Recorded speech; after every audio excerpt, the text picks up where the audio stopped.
Hola teman-teman penikmat film.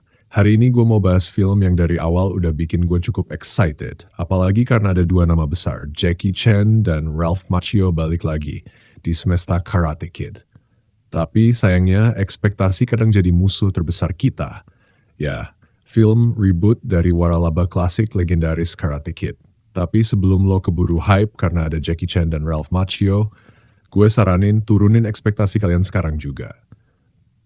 Oke, jadi ceritanya tentang Li Fong, keponakan dari Mr. Han alias karakternya Jackie Chan, yang harus pindah ke New York bareng ibunya buat mulai hidup baru.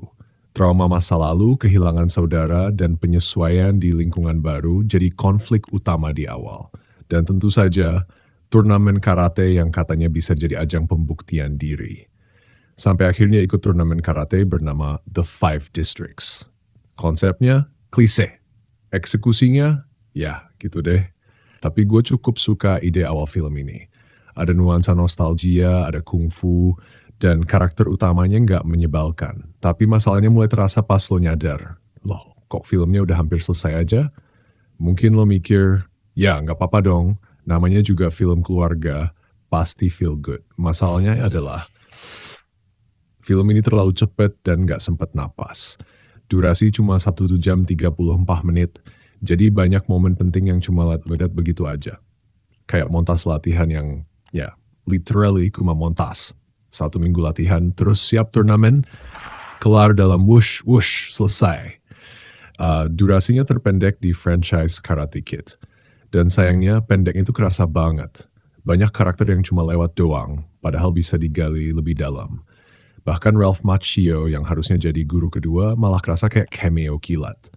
Kayak Tobey dan Andrew di No Way Home, tapi minus momen ikonik. Yang lebih disayangkan lagi adalah naskahnya. Banyak banget momen yang dipaksain. Kayak tiba-tiba karakter muncul cuma karena ceritanya butuh. Terus konflik batin si tokoh utama soal trauma kakaknya, ya ada sih, tapi nggak pernah dikasih ruang buat berkembang. Padahal itu bisa jadi nilai emosional yang kuat banget. Porsinya Jackie Chan masih karismatik, tapi nggak dimaksimalkan juga. Aksi-aksi khas Jackie ada, tapi tipis banget. Dan yang paling mengganggu adalah bagian turnamen, yang harusnya jadi puncak klimaks. Kerasa buru-buru banget.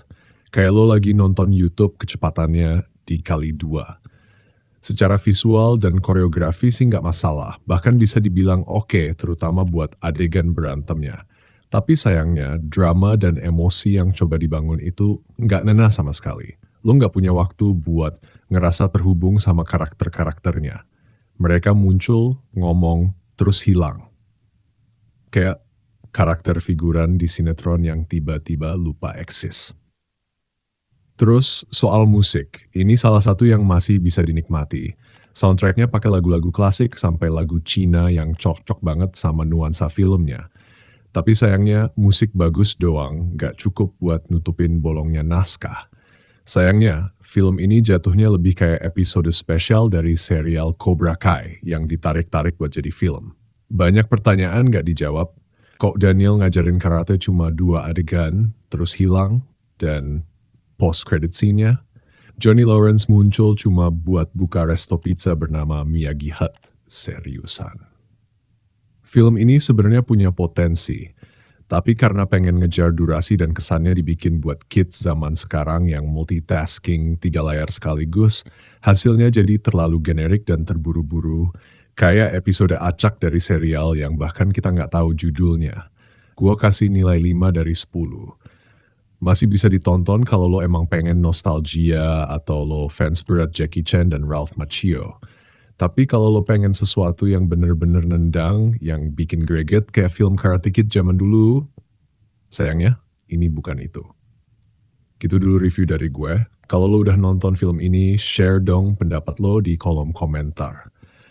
Apakah lo juga ngerasa film ini terburu-buru dan penuh potensi yang gak dimanfaatin? Atau malah suka banget karena nostalgia? Jangan lupa like, share, dan subscribe biar nggak ketinggalan review-review menarik lainnya. Gue Ikal dari Ikal Review, pamit dulu. Sampai ketemu di video berikutnya. Ciao!